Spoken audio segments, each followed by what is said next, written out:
So anyways, to summarize everything, this video and these videos are not to hurt anybody, but they're only to help you who are putting in and putting together these CRP4896 Professional Series CNC router machines. And once again, I want to add that it's very important that you check your horizontal linear bearing rails, because I had one that wasn't ground on either end, and we measured a 0.792 and then a 798 on the edge. What that would transfer to would be an area where the linear bearings and also the sweeper that's in front of them that keeps the rail clean would have a place to bump and end up wearing on. So within that also, I want to talk about the leveling of the cross members. When we put this machine all together, we never tightened up the gussets. In fact, these, they call them gusset plates, these angle brackets were never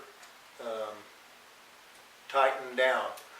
First of all, we got the machine square before we even put any cross members in, this first half.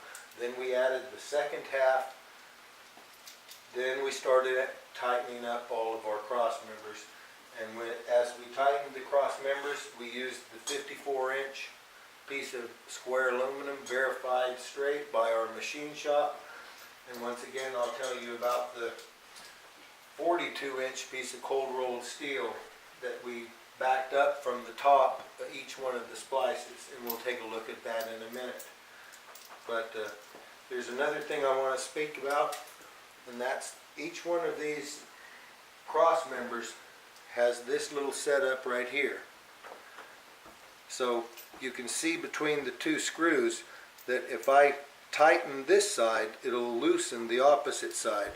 So it's very important that whenever you're putting this together, that you very slowly tighten it down step by step to make sure that you pull this nut level, completely level, as you tighten it up. Otherwise, what's going to happen is, as the machine moves around or you put heavy wood on it, it's going to end up loosening up on you, and that will change the calibration of the machine.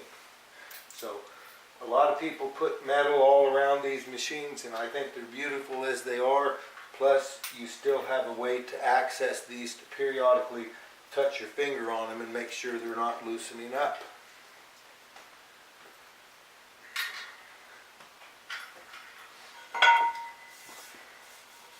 Also, I want to tell you that without these two here, this is Joshua and my just turned 6-year-old grandson, who did all of the T-nuts and the underside work.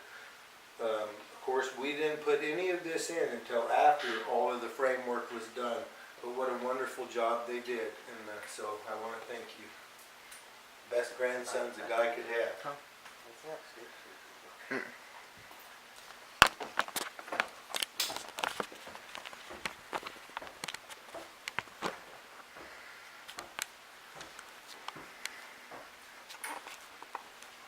So what we did was we let the ball bearing or marbles be our friend, and that's how we finally checked all of the calibration.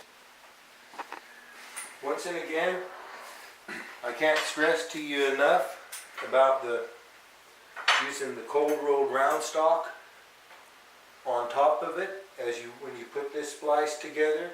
We don't want to have our gusset or angle brackets in here pulling in any ways. Clamp him in 4 places, get it level, tighten the bottom, then you can move it off.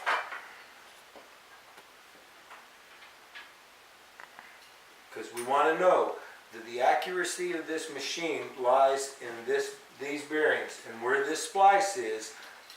If that's transferred and you were to go by the book and set this block here with a clamp and this block here with a clamp, you're going to have a natural sag of up to 412 thousandths of an inch.